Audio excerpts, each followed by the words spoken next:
Ariza, come on up. Ariza, you're charged with assault of a family member. You're facing up to a year in jail and or a $4,000 fine. We're going to do probable cause. You have the right to remain silent. Anything you say can or will be used against you. You have the right to have an attorney present. If you cannot afford one, one will be appointed to you, ma'am. Okay. Okay. On March 9th, 2025 in Harris County, Texas, officers were dispatched to a suspicious person call.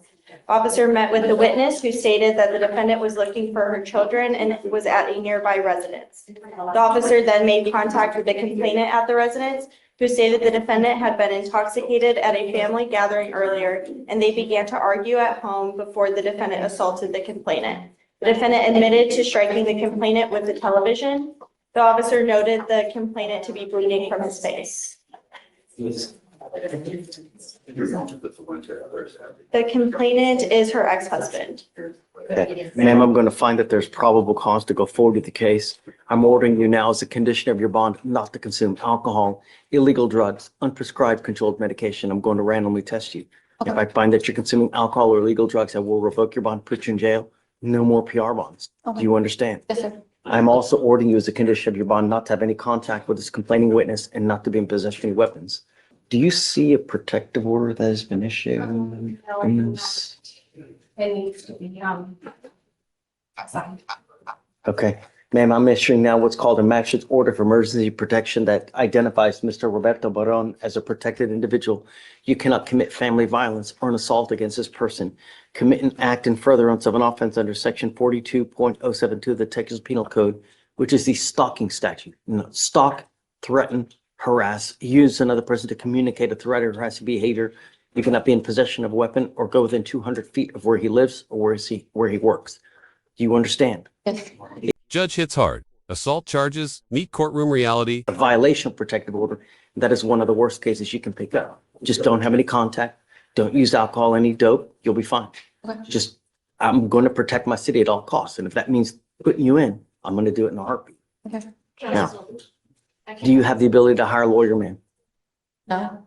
Do you work? Yes. Okay, you work full time? Yes. Okay, I'll have you fill out an application. Do you have any children? I have 3. Okay, I'll have you fill out an application. Let me take a look at it to see whether you qualify and then we'll talk. Do not leave until you sign our bond conditions though. Don't worry, because since she'll be monitored for no alcohol, we'll have Fleischer do it. Okay, please. Deputy Miranda will give you an application. All right, good morning, Mr. Lechuga. Good morning. So you're charged with displaying a fictional license, is a plate, right? That's it? You are facing up to 6 months in jail and or a $2,000 fine. We are going to do probable cause. You have the right to remain silent. Anything you say can and will be used against you. You have the right to have an attorney present. If you cannot afford one, one will be appointed to you, sir. On March 7th, 2025, at approximately 6:32 a.m., an officer observed a vehicle with expired registration as of June 2021. A traffic stop was initiated. The officer ran the license plate and it returned to a different vehicle. The officer made contact with the defendant, the sole occupant, and the defendant stated he purchased the vehicle 7 months ago and had not been able to register the vehicle due to long work hours. The defendant was detained and the defendant stated he had already received a citation for displaying a fictitious license plate by the LaPorte Police Department in January of this year. Okay. Can you run his license, please? Does he have a license? Mr.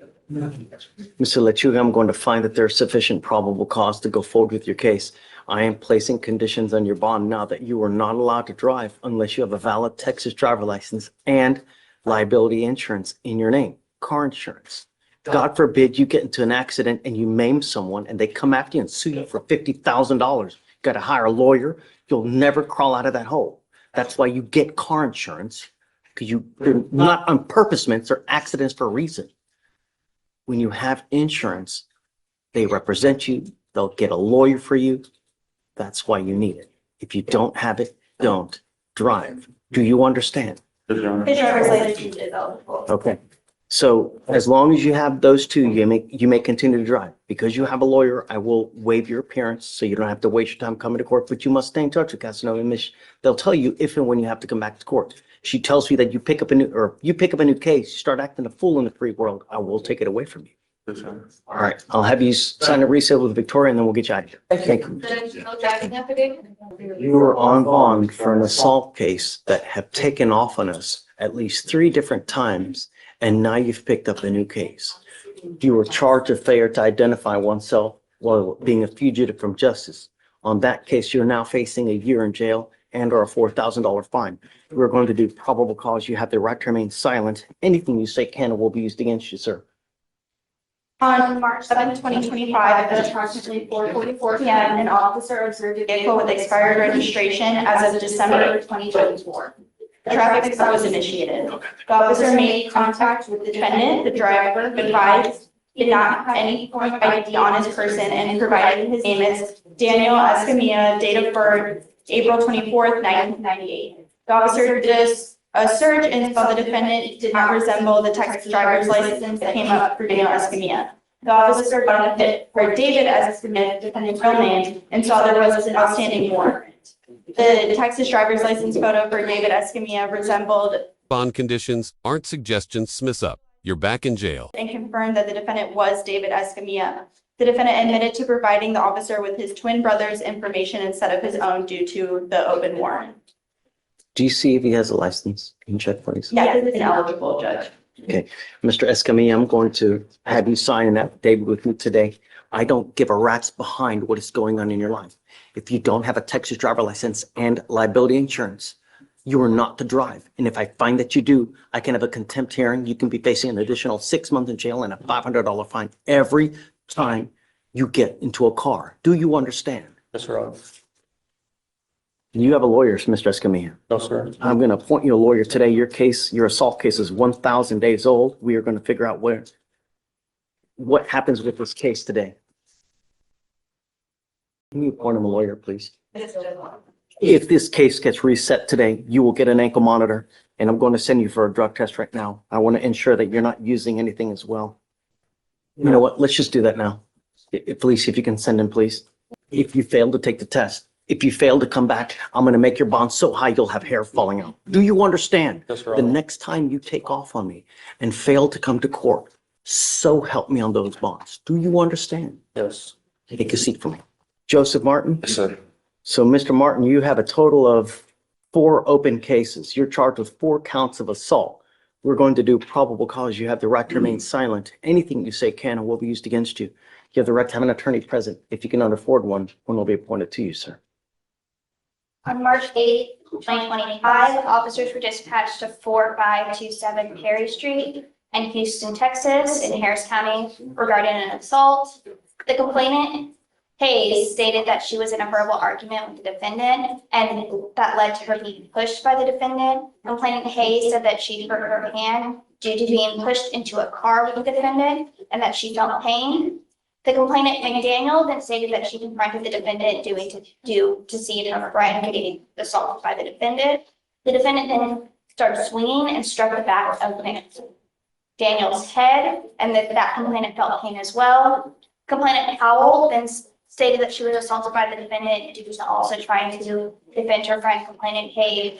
Complainant Powell says that he approached them to confront the defendant, and the defendant just started swinging and that she got struck by the defendant. Complainant Powell stated that she was not recall how that she was hit, but that she felt pain.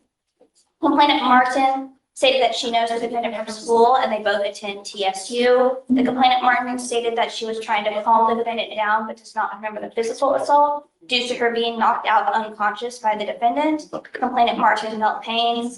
A witness stated that she saw the whole incident and saw that the defendant was arguing with complainant Hayes and that the defendant started pushing complainant Hayes into a vehicle. Complainant Martin was then trying to de-escalate the situation and stated that when she saw complainant Martin get struck by the defendant and get knocked unconscious for approximately 2 minutes. Is that number 3 or 2? That's 4. That's the 4th. That's 4th, Your Honor. The witness then stated that she saw the defendant punch complainant Martin on the left side of the face. The defendant admitted to being involved in the physical altercation with the complainant and pushing them away. The complainant 2 had a knot on the back of her head. Complainant 3 had a small swelling on the left side of her face. And complainant 4 had small swelling under her left eye and was transported to the hospital due to being unconscious. All this happens at TSU? It is. It was a party. Yes, Your Honor. Mr. Martin, I'm going to find that there's probable cause to go forward with your case. I'm now barring you from going to TSU. Yes, sir. I'm barring you now from going to TSU. Oh, I'm also ordering you as a condition of your bond not to have any contact with any of the complaining witnesses in this case, not to consume alcohol, illegal drugs, not to be in possession of weapons. If I find that you're a danger to my community, I will do everything in my power to take you off the street. Do you understand? sir, I understand. May I ask what this bar? Okay. You have the ability to hire a lawyer, Mr. Martin. No, sir. You work. Sir. I'll have you fill out an application. Deputy Miranda will give you an application. I'll see whether you qualify for an appointed lawyer. I'm going to have you sign a receipt with Victoria, then I'll have you meet with Felicia for your bond conditions. Life is way too short to sit in a box that's 6 by 9, man. Keep my city safe. Otherwise, it's going to go sideways real quick. You understand? Yes, sir, I understand. Okay, come on. Thank you. I'll go. Right this way. I see. Okay, Mr. Mejorado, you're charged with driving while intoxicated. You're facing up to 6 months in jail and or a $2,000 fine. We're going to do probable cause. You have the right to remain silent. Anything you say can or will be used against you. You have the right to have an attorney present. If you cannot afford one, one will be appointed to you, sir. Okay. On March 9th, 2025, at approximately 3:30 a.m., officers were dispatched in response to a motor vehicle that ran off the road. The officers respond to the defendant's motor vehicle, a Dodge Ram, in a grassy area adjacent to a service road on the East Freeway.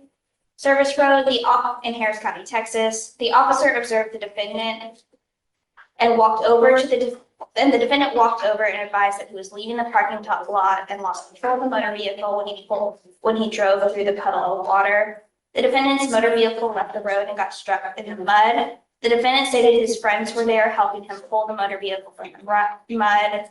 The officer observed glassy eyes, slurred speech, and odor of alcoholic beverage. The defendant stated that he did not have anything to drink, and the officers relocated him to JPC to continue the investigation. SFSTs were conducted. It was a 6 out of 6 on the HGN, a 3 out of 8 on the walk and turn, and a 1 out of 4 on the one leg stand. The DIC was read and consented to brag. And the results were a .148 and a .143. It was identified by his Texas driver's license. Yes, sir, I'm going to find that there's sufficient probable cause to go forward with the case. You look to see any prior DWIs, and if he has. There's no prior DWIs and his license is. Okay. Mr. Mejorado, I'm ordering you as the condition of your bond not to consume alcohol, illegal drugs, or unprescribed controlled medication. I'm going to randomly test you.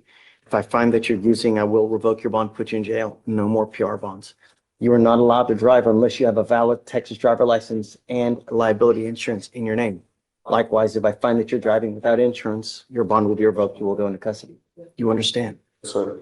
Do you have the ability to hire a lawyer? No. I'll have you fill out an application. I'll look to see whether you qualify. Deputy Miranda is going to give an application. We'll have you fill it out. I'll have you sign a receipt with Victoria. You'll get with Fleischer for your bond conditions. Then I'll take a look at it shortly. Please.